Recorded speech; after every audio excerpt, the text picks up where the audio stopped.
சக்தி film ஃபேக்டரியினுடைய நிறுவனர் திரு சக்திவேலன் அவர்களை பேசுமாறு கேட்டுக்கொள்கிறோம். அனைவருக்கும் வணக்கம். கண்ணப்பா, முதல்ல சரத் சார்கிட்டேருந்து தான் அது ஆரம்பிக்கணும். திடீர்னு ஒரு நாள் ஃபோன் பண்ணாங்க, கண்ணப்பா படம் தமிழ்நாடு ரிலீஸ் பண்ணுறீங்களா? சார் என்ன சார் கேட்குறீங்க, ஒரு பேன் இண்டியா ஃபில்மு சார், அது ஆப்பர்ச்சுனிட்டி சார். இது நீங்கள் சொல்கிறது வந்து ஆப்ஷன் கிடையாது, ஆப்பர்ச்சுனிட்டி அப்படிங்கிற லெவலில் நான் தாட்டு சொன்னேன். இல்லை, ஆக்சுவலாக வந்து தமிழ்நாடு ரிலீஸ் பற்றி நான் பேசிக்கிட்டு இருக்கும் பொழுது நான் உங்கள் பேரை சொல்லலாம் அப்படின்னு யோசித்தேன். நான் உங்கள்கிட்ட சொல்லாமல் சொல்லக்கூடாதுன்னு சொல்லிட்டு ஜஸ்ட்டு கால் பண்ணேன். கண்ணப்பா படம் தமிழ்நாடு நல்லபடியாக ரிலீஸ் பண்ணி கொடுத்துருங்க. ஏற்கனவே வந்து சார் வந்து என்னோட ஒர்க்கை வந்து போர் தொழில், பரம்பொருள் இதில் எல்லாமே பார்த்துருக்காங்க. அந்த நம்பிக்கைன்னு நினைக்கிறேன். Thank you Sarathkumar sir. இது சொல்லி முடிச்சுட்டு திருப்பி இம்மிடியட்டாக கால் பண்ணாங்க. நான் அங்கே சொல்லிட்டேன், தமிழ்நாடு நீங்கள் பண்ணுற மாதிரி இருக்கும், மற்ற விஷயங்கள் நீங்கள் நேரடியாக பேசிக்கோங்க அப்படின்னு. யூஸ்வலாக வந்து ஒரு நெகோசியேஷன் இருக்கும், எல்லாருக்கும் தெரிஞ்சது தானே. இதோட இது என்ன மாதிரி பண்ண போகிறோங்கிறத பற்றின ஒரு நெகோசியேஷன் இருக்கும். நான் அதை எதிர்பார்த்து சரி யார்கிட்ட இந்த கால் வரப்போகுது அப்படின்ட்டு இருந்தேன். அப்போ ஒரு கால் வந்துச்சு. கால் வந்தப்போ சரி லீகல் டீம்லேருந்து பேசுவாங்க அல்லது நெகோசியேஷனுக்காக உள்ள பர்சன் பேசுவாங்க, பிஸ்னஸ் பீப்புள் பேசுவாங்க அப்படின்ட்டு எடுத்தால் விஷ்ணு மஞ்சு சார் பேசினார். எனக்கு ஷாக்கிங்காக இருந்துச்சு. ஒரு மிகப்பெரிய பேன் இண்டியா ஃபில்மோட ஹீரோ நேரடியாக ஃபோன் அடிச்சுட்டு தமிழ்நாடு நீங்கள் ரிலீஸ் பண்ணுறீங்க அப்படின்னு சொல்லிட்டு ரெண்டு வார்த்தை மட்டும்தான் சொன்னார். எங்கள் குழந்தைய உங்கள்கிட்ட ஒப்படைக்கிற மாதிரி ஒப்படைக்கிறோம், நல்லபடியாக ரிலீஸ் பண்ணுங்க அப்படின்னாங்க. எனக்கு எதுவுமே சொல்ல தோணலை. ஒரு சின்ன நெகோசியேஷன் இல்லை. அந்த படத்தை பற்றி இவ்வளோ பட்ஜெட்டில் பண்ணியிருக்கோம், இதை பண்ணியிருக்கோம், அதை பண்ணியிருக்கோம், எந்த பில்டப்பும் கிடையாது. அல்லது அட்லீஸ்ட் நான் வந்து இப்படியெல்லாம் சிரமப்பட்டு பண்ணோம், அதெல்லாம் எதுவுமே கிடையாது. ஒரே வார்த்தையில் அதை முடித்தார், எங்கள் குழந்தைய உங்கள்கிட்ட ஒப்படைக்கிறோம், நல்லபடியாக ரிலீஸ் பண்ணுங்க அப்படின்னு. எனக்கு ஒரு மாதிரி சிலிர்ப்பாக இருந்துச்சு. இவ்வளோ பெரிய படம் பண்ண ஒரு ஹீரோ, ஜென்ரலாக ஒரு படத்தை பற்றி அந்த படத்தோட ஹீரோ நேரடியாக ஃபோன் பண்ணி பேசுகிறதுங்கிறது வந்து ரொம்ப ரொம்ப கம்மியாக இருக்கும். அந்த சினிமா மேலே உள்ள பேஷன் அல்லது லவ் அவரை வந்து அது மாதிரி சொல்ல வச்சிருக்கு அப்படின்னு. அது முடிச்சுட்டு ட்ரெய்லர் பார்க்குறேன். அதுக்கு பிறகு அந்த ட்ரெய்லர் வருது. ட்ரெய்லர் பார்க்குறேன். ட்ரெய்லர் பார்த்தா அந்த சிவலிங்கத்தை அவர் போய் கட்டி பிடிக்கிற ஒரு சீன் பார்த்தா அவர் பேசுனதும் அதுவும் வந்து ஒன்றா ரிலேட் ஆச்சு. அந்த சிவனை கிட்டத்தட்ட ஒரு குழந்தை மாதிரி போய் நான் பார்த்துக்கிறேங்கிற லெவலில் பயங்கரமாக இருந்துச்சு. ஆக்சுவலாக வந்து என்னென்னா அந்த அந்த அந்த சினிமாவை அவர் எந்தளவு காதலிச்சாரோ, அந்த படத்தை எந்தளவு காதலிச்சிருக்காருங்கிறது வந்து அவரோட வார்த்தைக்கும் அந்த ஃப்ரேமில் உள்ள அந்த ஃப்ரேமுக்கும் என்னால் ஈஸியாக கனெக்ட் பண்ண முடிஞ்சிச்சு. மிகப்பெரிய ஸ்டார் காஸ்ட் எல்லாம் சேர்ந்து ஒரு பெரிய பொருட்செலவில் பண்ணப்பட்ட படம். அதை விட நமக்கு இன்னொரு சந்தோஷமான விஷயம், நம்ம ஒவ்வொருத்தருமே இங்கே உள்ளவங்களில் எனக்கு தெரிஞ்சு ஒரு 99% கண்டிப்பாக கண்ணப்பா கதையை வந்து ரொம்ப நுட்பமாக சின்ன வயசுலேருந்தே கேட்டு பழகியிருப்போம். நமக்கு வந்து இப்போ இன்னைக்கு பொன்னியின் செல்வமாக இருக்கட்டும், அந்த காலத்தில் வந்த சம்பூர்ண ராமாயணமாகட்டும் இருக்கட்டும், அல்லது மகாபாரதத்தை தழுவி எடுக்கப்பட்ட திரைப்படங்களாக இருக்கட்டும், காலங்காலமாக நம்ம கேட்டுக்கிட்டு இருக்க கதையை பெரிய ஸ்க்ரீனில் நமக்கு பிடிச்ச ஆர்டிஸ்டோட பார்க்கும் பொழுது அந்த ஆடியன்ஸுக்கான கனெக்டுங்கிறது வேற ஒன்றா இருக்குது. பொன்னியின் செல்வன் எடுக்க ஆரம்பிக்கும் போதே எல்லாருக்கும் தெரியும் வெற்றி படம் அப்படின்னு. ஆனால் அது அவ்வளோ பெரிய வெற்றி படங்கிறது வந்து எல்லாரும் நினச்சதை விட 2 மடங்கு அதிகமாக பண்ணிச்சு. இந்த கண்ணப்பா அப்படிங்கிறது வந்து ஒரு பக்தியை நோக்கி அல்லது சிவனை நோக்கி ஒரு சிவனடியாரோட அல்லது வந்து சிவன் பக்தி உள்ளவங்க அல்லது கடவுள் பக்தி உள்ள ஒவ்வொருத்தருமே அந்த கண்ணப்பா கதை கேட்கும் பொழுது அதை விட உயர்வாக ஒரு பக்தியை வந்து சொல்லிட முடியாது. நம்ம எல்லாம் அதை கேட்டு தான் வளர்ந்துருப்போம். தமிழ்நாட்டில் உள்ள சின்ன குக்கிராமங்கள் வரைக்கும் அந்த கதை வந்து மறுபடி பாட்டிகளால், அம்மாக்களால், அக்காக்களால் திருப்பி சொல்லப்பட்டு கேட்டு வளர்ந்த நம்ம தான். அதை வந்து மிக சின்ன லெவலில் பண்ணாமல் ரொம்ப பிரம்மாண்டமாக பண்ணியிருக்காங்க. பேன் இண்டியா ஆர்டிஸ்டாக இன்னைக்கு வந்து ஹிந்திலேருந்து, தெலுங்குலேருந்து, மலையாளத்துலேருந்து, கன்னடம்லேருந்து அவ்வளோ ஆர்டிஸ்ட் தமிழ் இண்டஸ்ட்ரியிலேருந்து நம்ம சரத்குமார் சார் வந்து அவரோட ரோல் வந்து ட்ரெய்லர்லேயே ரிவீல் பண்ணிட்டாங்க. எனக்கு ரொம்ப ஒரு ஒரு ஒரு தலைவன், கடவுள் மேலே ரொம்ப பக்தியாக இருக்கக்கூடிய ஒரு தலைவனுக்கும் தன்னோட பையன் பெரிய அளவில் பக்தி மார்க்கத்தில் இனிஷியலாக இல்லாத ஒருத்தருக்குமான ஒரு கனெக்ஷனை ஸ்டார்ட் பண்ணி ஓப்பன் பண்ணாங்க ட்ரெய்லர்லேயே. ஆலயம் ப்ரொடக்ஷனில் தசரதன்னு ஒரு படம் சார் ஹீரோவாக பண்ணியிருப்பாங்க.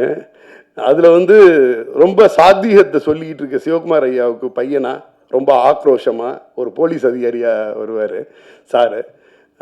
அது வந்து ஒரு அந்த காலகட்டத்தில் இருக்கக்கூடிய கரண்டில் உள்ள ஒரு ஸ்டோரி. பழைய இது பார்க்கும் பொழுது எனக்கு வந்து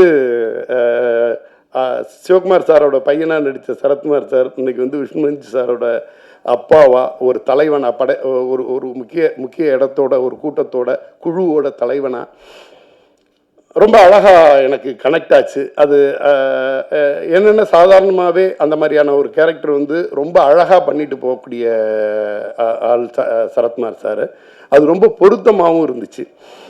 இந்த திரைப்படம் பட்டி தொட்டி எல்லாம் வந்து மிகப்பெரிய அளவில் வெற்றி பெறணும். இது வந்து என்னென்னா ஒரு உயர்ந்த நோக்கத்துக்காக ஏதோ சும்மா ஒப்பைத்தலோ இதுவோ இல்லாமல் நிறைய உழைப்புகளோடையும் கனவுகளோடையும் தயார் பண்ணியிருக்காங்க. ஜென்ரலாக நம்ம எடிட்டர் ஆண்டனி சாரோட கத்திரி மட்டும்தான் பேசும். அவரே இவ்வளோ நேரம் பேசியிருக்காருன்னா அது வந்து என்னென்னா படத்தில் விஷயம் இல்லாமல் அவ்வளோ நேரம் பேச மாட்டார். ஆக்சுவலாக இந்த படத்தோட கிளைமேக்ஸ் 1 hour கூஸ் பம்ப் அப்படின்னு சொல்லி ஒரு எடிட்டர் சொல்கிறது, அது மற்ற எடிட்டரை கூட சொல்ல வச்சிடலாம், அவரை சொல்ல வைக்க முடியாது. அவர் 2 வாரத்துக்கு மேலே பேச மாட்டார். எனக்கு தெரிஞ்சு அதிகமாக பேசி நான் அவரை பார்த்தது இந்த ஸ்டேஜில் தான். சம்பத்ராம் சார் நான் சோசியல் மீடியாவில் பார்த்துட்டு இருப்பேன். இப்போ இல்லை, இந்த படத்தோட சின்ன அப்டேட் இருந்துச்சுன்னா கூட அதை வந்து பயங்கரமாக எடுத்து ப்ரெசன்ட் பண்ணிகிட்டு இருப்பார். ஒரு ஆர்டிஸ்டாக அவரோட கேரக்டரு அதில் இருந்துச்சுன்னா கூட அந்த படத்தை அவ்வளவு லவ் பண்ணதுனால தான் அந்த படம் வந்து எவ்வளோ முக்கியமான படங்கிறது அவருக்கு தெரிஞ்சிருக்கு. அத்தனைதெல்லாம் திருப்பி அந்த சோஷியல் மீடியாவில் எடுத்து அதை வந்து புஷ் பண்ணிக்கிட்டே இருப்பார். நான் நிறைய உங்களோட ஸ்டேட்டஸ்லேருந்து எல்லாமே பார்த்துருக்கேன். இந்த படத்தை நிறையா நீங்கள் வந்து புஷ் பண்ணிகிட்டே இருப்பீங்க. ஒரு நல்ல படம் மிகப்பெரிய உழைப்பை போட்டு பண்ணக்கூடிய எல்லா திரைப்படத்துக்கும் பத்திரிகையாளர்களுடைய சப்போர்ட் வந்து ரொம்ப நல்லாவே இருக்கும். நீங்களும் இந்த படத்தை எந்த அளவுக்கு மக்கள்கிட்ட கொண்டு போய் சேர்க்க முடியுமோ ஒரு நல்ல எண்ணங்களை மக்கள் மத்தியில் விதைக்கிறதுக்கான ஒரு மிகப்பெரிய கருவியாக நீங்கள் இருந்து இந்த திரைப்படத்தை தமிழகத்தில் வெற்றி பெற செய்கிற அளவுக்கு மக்கள்கிட்ட கொண்டு போய் சேர்க்குமாறு பணிமுன்போடு கேட்டுக்கொள்கிறேன். இந்த படத்துக்கு பிஆர் விஸ்வா பிரதர் அவங்களுக்கும் எனது வாழ்த்துக்களை தெரிவித்துக் கொள்கிறேன். நன்றி. அண்ட் அடுத்தபடியாக எஸ் தமிழ் சினிமாவின் சுப்ரீம் ஸ்டார். தமிழ் சினிமான்னு நம்ம மட்டும் கொண்டாடுற மாதிரி இல்லாமல் பேன் இண்டியாவாக அவர் வந்து எல்லா லாங்குவேஜ்லேயும் போய் அந்தந்த இடத்துல அந்தந்த ஸ்க்ரீனில் அவருடைய பதிப்பு பண்ணி சுப்ரீம் ஸ்டார்லாம் தாண்டி எஸ் இவர் வந்து ஒரு இந்தியன் ஆக்டர் அப்படின்ற அளவில் தான் இருக்கிறாங்க. ஸோ தொடர்ந்து இன்னும் பல வெற்றி படங்களை கொடுத்துட்ருக்காங்க. இது வரைக்கும் எந்தெந்த கேரக்டர்லாம், அதாவது வில்லனாக பண்ணாலும் தத்ரூபான வில்லனாக இருப்பாங்க, ஹீரோவாக பண்ணாலும் சரி, இப்போ அப்பா கேரக்டரில் பண்ணாலும் சரி, இல்லை அதுலேயே வந்து ஒரு சப்போர்ட்டிங் ரோல், எல்லாத்துலேயுமே வந்து வேரியேஷன் தொடர்ந்து கொடுத்துக்கிட்டே இருக்கிறாரு. அண்ட் அதை விட இப்போ இருக்கக்கூடிய ஜென்ரேஷனுக்கு இப்போ வரைக்கும் ஒரு பெரிய இன்ஸ்பிரேஷனாக இருந்துட்டு இருக்கிறீங்க sir, especially on fitness. So தொடர்ந்து எல்லாருக்கும் ஹெல்த் கான்ஷியஸாகவும் எந்த அளவுக்கு இருக்கணுன்றதுக்கும் ஒரு கிரேட் எக்ஸாம்பிளாக நம்ம கண் முன்னாடி இருக்கக்கூடியவர் தான். அண்ட் படத்தில் முக்கியமான கதாபாத்திரத்தில் இருக்கக்கூடிய மாடர்ன் வேர்ல்டின் மார்கண்டேயன் அப்படின்னு சொல்லலாம். ஸோ சுப்ரீம் ஸ்டார் சரத்குமார் அவர்களை அன்போடு பேசுமாறு கேட்டுக்கொள்கிறோம்.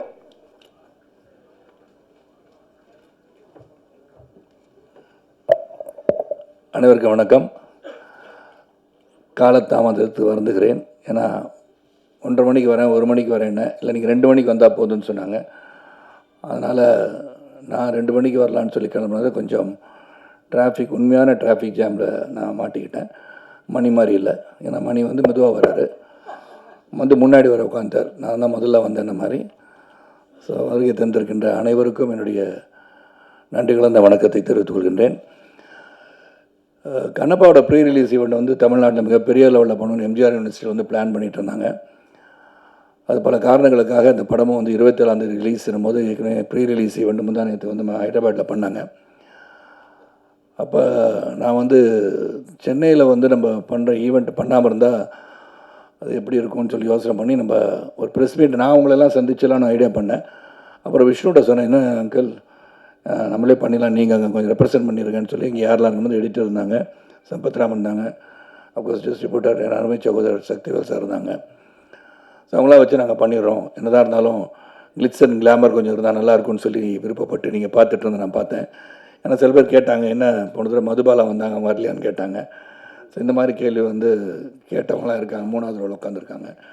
அதனால் அதுக்கெல்லாம் நான் ஒரு ரெப்ரசன்டேஷனாக வந்திருக்கேன். அதனால் அவங்களாம் அடுத்த முறை அவங்க வந்து ரிலீஸ் ஆன பிறகு படம் வந்து ப்ரிவியூ ஷோ போடும்போதாச்சும் வர வைக்கிறதுக்கு ட்ரை பண்ணுற மணி அதை உங்கள்கிட்ட சொல்லிடுறேன்.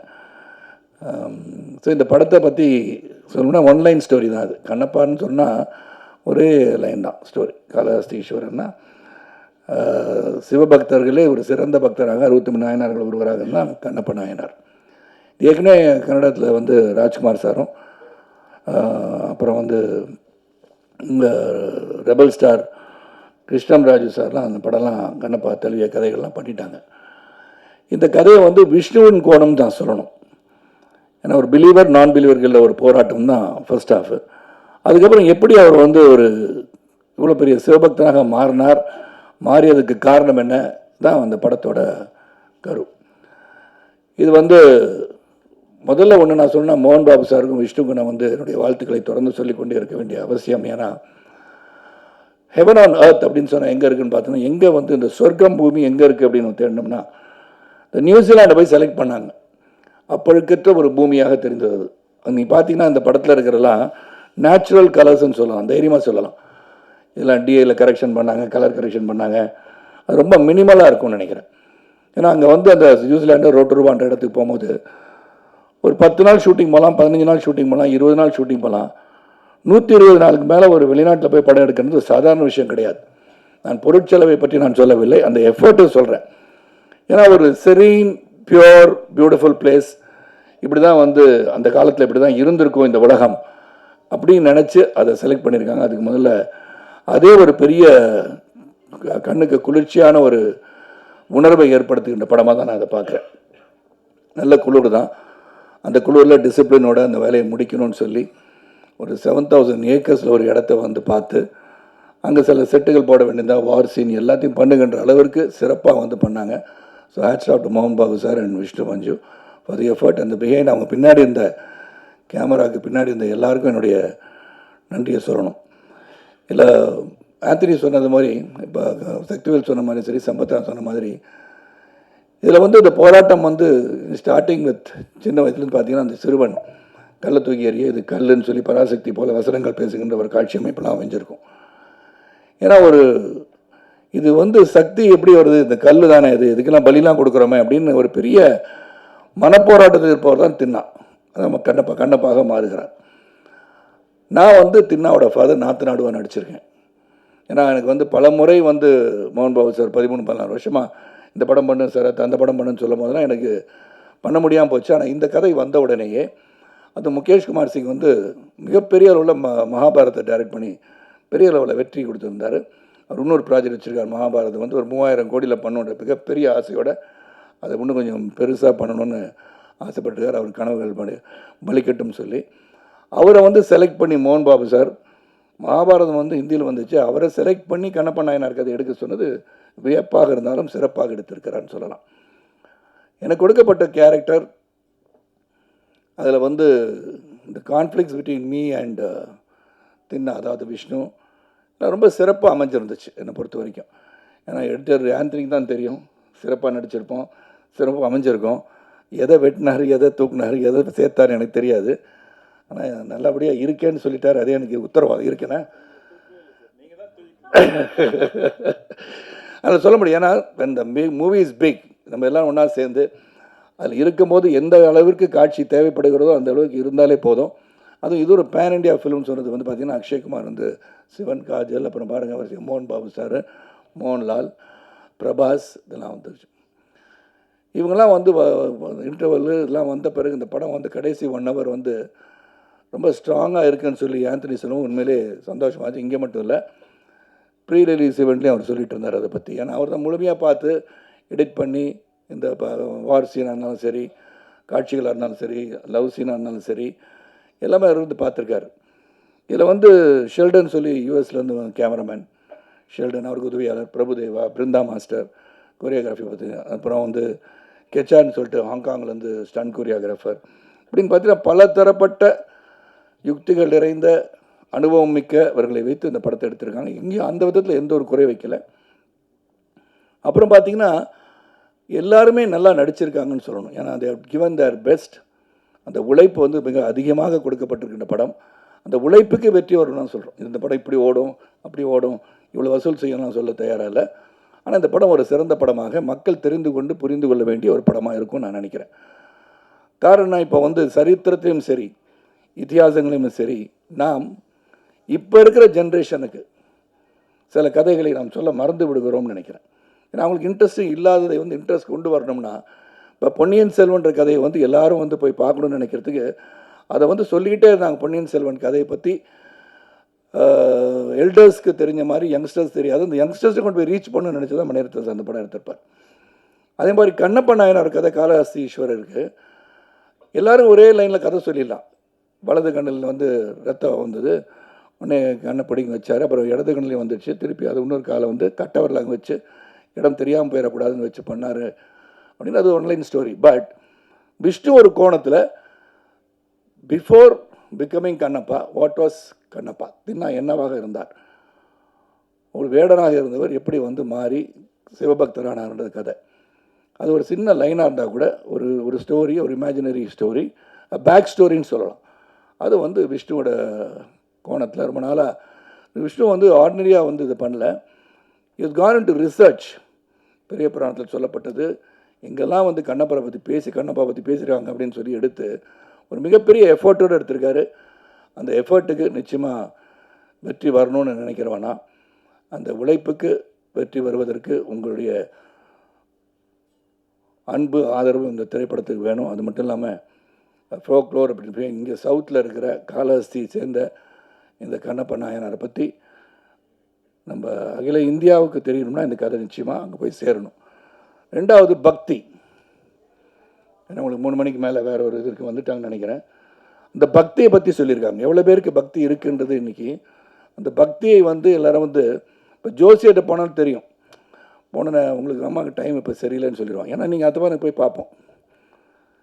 போய் கோயிலுக்கு போகிறோம்னு சொன்னால் அடிக்கடி ஒரு தினமும் போய் கோயில் போகிறதோ தினமும் சாமி கும்பிட்றதோ இல்லாமல் இருக்கலாம். ஆனால் ஒரு துன்பமான நிலையோ ஒரு கஷ்டமான சூழ்நிலையோ பிரச்சனையாக இருக்கும், நிச்சயமாக கோயில் போவோம். ஒரு ஜோசியர் போய் பார்த்து என்னங்க என்ன சொல்லுது கட்டம் அப்படின்னு சொல்கிற அளவுக்கு இருப்பாங்க. அதெல்லாம் போய் வந்து ஒரு இறைவன் இருக்கிறான் என்பதை மேலும் மேலும் சொல்லி, அதுவும் சிவபக்தி அப்படின்னு சொல்லும்போது அந்த பக்தியை பற்றி ரொம்ப அழகாக இந்த இருக்கிற ஜென்ரேஷனுக்கு இறைவன் omnipotent, omni presence, may it be Jesus, may it be Allah, or may it be Shiva, may it be Murugan, அப்படி இருக்கும்போது கடவுள் என்று ஒருவர் இருக்கிறார் என்பதை நாம் நம் வழக்கப்படி அதை வந்து கடவுளை வந்து நம்ம துதித்து வணங்கி நம்ம செயல்பட்டால் வாழ்க்கை சிறப்பாக இருக்கும் அப்படின்றத சொல்லுகின்ற கடமையாக இருக்குது. பல பேர் பார்த்திங்கன்னா இப்போ காலத்தின் ஓட்டத்தில் பொருளாதார அடிப்பில் உயரும்போது நான் சொன்னேன், இப்போ ப்ரீ ரிலீஸ் ஈவெண்ட்டில் கூட காந்தி யாருன்னு கேட்டாலும் கேட்டுருவாங்க. ஏன்னா now they are so busy making money, economic growth, their growth in life. அவங்கள சொல்லி குற்றம் இல்லை, எல்லாத்தையும் இது தெரிஞ்சுக்கிட்டா என்ன அவசியம், எதை தெரிஞ்சுக்கணும் அதை தெரிஞ்சுக்கணும்னு நினைக்கிறாங்க. ஆனால் ஒரு ரெஸ்பான்சிபிளாக இருந்து இந்த மாதிரி கலை உலகத்தில் இருக்கும்போது கலை மூலமாக ஒரு சினிமா மூலமாக இப்போ வந்து உதாரண சக்தி சொன்ன மாதிரி பொன்னியின் செல்வனை எல்லோரும் பார்க்கணும், இதை வந்து பிரம்மாண்டமாக திரையில் சொல்லும்போது அந்த கதையை போய் பார்க்கின்ற ஆர்வத்தை தூண்டும் போது அதை பற்றி அவர்கள் தெரிந்து கொள்வார்கள். இந்த மாதிரி கண்ணப்ப நாயனாரை பற்றி இந்த திரைப்படத்தை பார்த்த பிறகு ஓஹோ இப்படி ஒரு பக்திமான் இருந்திருக்காரா சிவபக்தவன் அப்படின்னு தெரிகிற அளவுக்கு இந்த படம் இருக்கும். ஆனால் பக்தி என்பது அவரவர்கள் மனதிலே தோன்றுகின்றது தான். அந்த பக்தி பரவசமோடு இருக்க வேண்டும் என்று சொல்கின்ற ஒரு படமாக இது அமையும் சொல்லி இந்த படத்தை உங்களுடைய ஆதரவோடு, மக்கள் ஆதரவோடு இந்த படம் வெற்றி அடைய வேண்டும் என்று இறைவனை வேண்டிக் கொள்கின்றேன். அதே சமயத்தில் ஆடியன்ஸ் வந்து எந்த படத்தை பார்த்தாலும் உங்களுடைய வியூ உங்கள் மனசில் வச்சுக்கோங்க. நீங்கள் தியேட்டர் உள்ளே உட்காந்துக்கிட்டு மொபைலில் மச்சான் உள்ளே வந்துடாதரா படம் நல்லா இல்லைன்னு சொல்லிடாதீங்க. ஏன்னா அந்த மாதிரி சொல்கிறனால என்ன ஆகிடுதுன்னா உங்கள் வியூ மே பி டிஃப்ரெண்ட். இங்கே இருக்க சில ஆடியன்ஸ் வந்து பிரபாஸ் இருக்கான்னு படம் பார்க்க வந்திருக்கலாம், சில பேர் மோகன் பாபு இருக்கான்னு படம் பார்க்க வந்திருக்கலாம், ஸோ உங்கள் வியூவில் இந்த படம் வந்து நல்லா இருக்கா நல்லா இல்லையான்றதை அவங்கவுங்க போய் திரையரங்குக்கு போய் ரிலீஸ் ஆகிற எந்த படமாக இருந்தாலும் அவங்க வியூவுக்கு விட்டுட்டிங்கன்னா இந்த திரையுலகம் சிறப்பாக இருக்குன்னு கூறி வருகை தந்த அனைவருக்கும் மீண்டும் ஒரு நன்றி கூறி இந்த கண்ணப்பா திரைப்படம் சிறப்பாக வருவதற்கு அந்த தயாரிப்பாளர் மோகன் பாபு, விஷ்ணு, இதில் உழைத்த அனைவருக்கும் என்னுடைய வாழ்த்துக்களை சொல்கிறேன். அதுவும் எடிட்டர் ஆந்தனி பற்றி சொல்லி ஆகணும். Very dedicated worker. 24/7 இந்த படத்துக்கு எவ்வளோ உழைச்சிருப்பான்னு எனக்கு தெரிஞ்சானா அது பெரிய படம். அதை வந்து டு பிரிங் இட் டு ஒரு சிம்பிள், அந்த அவரே சொன்னார் லென்த்து மாதிரி தெரியும் ஆனால் இருக்காதுன்னு அவரே சொல்கிறாரு. 6 படத்தை எடிட் பண்ணியிருக்காங்க. நான் எங்கே இருக்கேன்னு தெரில. அது இல்லாட்டி எடிட்டர் ஆந்தனி வீட்டிற்கு நான் நிச்சயமாக சென்று அவருடன் காஃபி சாப்பிட்டு வரேன். வேறு ஒன்றும் இல்லை. ஸோ அதனால் நல்ல ஒரு படத்தை, இந்த முயற்சி கடுமையான முயற்சி, அந்த முயற்சிக்கு படம் எடுத்திருக்கோன்னு சொல்லலாம். அந்த முயற்சி வெற்றி பெற உங்களுடைய வாழ்த்துக்களுடன் விடைபெறுகிறேன். நன்றி, வணக்கம்.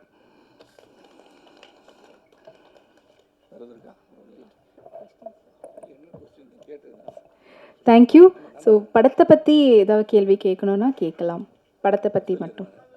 அதாவது இதில் ஒன்று தான், நான் வந்து ரெப்ரஸன்டேட்டிவ் தான், நான் ஏஜென்ட்டு. இந்த படத்தில் நடித்ததற்கு பற்றி கேட்டால் நான் நடிச்சிருக்கேன், என் கேரக்டர்லாம் சொல்லிட்டேன். வேறு எதுவும் கேள்வி கேட்கணும்னா இந்த படத்துக்கு ஒத்த கருத்துடன் இதை பற்றி தெரிந்து கொள்ள வேண்டுமானால் எனக்கு தெரிந்த உண்மைகளை அழகாக சொல்ல முடியும். ஏன்னா அதுக்கப்புறம் வந்து வேறு ஒரு படம் ரிலீஸ் ஆக இருக்குது. 2-3 நாளுக்கு அப்புறம் அவங்களை மீண்டும் சந்திக்கும் போது விழாவரியாக நீங்கள் தொடுக்கின்ற கணைகளுக்கு நான் ஏற்றுக்கொண்டு பதிலளிக்க தயாராக இருக்கிறேன் என்று சொல்லி விடைபெறுகின்றேன். எது கேட்கணும் கேளுங்க. இல்லை, முருகன் மாநாடு போல, ஏன்னா நான் வந்து ஹைதராபாத் போயிட்டு வந்தேன். முருகன் என்னுள் வாழ்ந்து கொண்டு இருக்கிறார். என் கழுத்தில் வந்து எல்லாமே இறைவனை வச்சிட்ருக்கேன். இறைவனை வணங்குகின்ற நான்.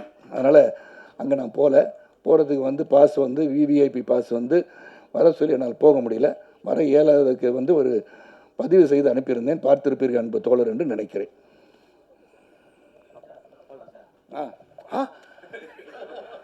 அவங்கள தான் தேடிட்டு இருந்தேன் நான். சொல்லுங்கள் பாஸ். அப்படி சொல்லலைண்ணா, ரிவ்யூ பண்ணாதீன்னு உங்களை சொல்ல முடியுமா பாஸ்? நான் படம் பார்க்க போகிறவங்கள சொல்கிறேன். படம் பார்க்க போகிறேன். நீங்கள் ரிவ்யூ பண்ணுறது வந்து கடமை. நீங்கள் வந்து யார் there as a film critic, you gotta say the truth and truth என்னது நீங்கள் சொல்லலாம். படம் பார்க்க போகிறவங்க கூடமா போயிட்டு உள்ள இந்த வழியை உங்களான்னு சொல்லி நீங்களா சொல்ல போகிறீங்க? நீங்கள் அப்படி சொல்ல போகிறது இல்லையா? நீங்கள் கருத்துக்களை பதிவுகின்ற சேனல் வச்சுருப்பீங்க, இல்லாட்டி ஒரு யூடியூப் சேனல் வச்சுருப்பீங்க, அது வேறு. நான் என்ன சொல்கிறேன், பார்க்குறவங்க வந்து பார்க்கட்டும்னு சொல்கிறேன். ஹெல்த்தியாக இருக்குது, இண்டஸ்ட்ரி ஹெல்த்தியாக இருக்குது. இந்த படத்துக்கு சொல்லலைண்ணா, எந்த படமாக இருந்தாலும் சென்று உங்கள் கருத்துக்களை உங்களுடன் வைத்துக்கொண்டு போய் பார்க்கட்டுமேன்ற, வேற ஒன்றும் இல்லை. பார்க்க முடியாது, அதெல்லாம் ஒன்றும் பண்ண மாட்டாங்கன்னா நான் ஃபோர்ஸ் எனிபடி. கருத்தை ஒன்று பதிவு பண்ணுறேன் சார். ரொம்ப நன்றி, ரொம்ப ரொம்ப நன்றி. Thank you, thank you, thank you.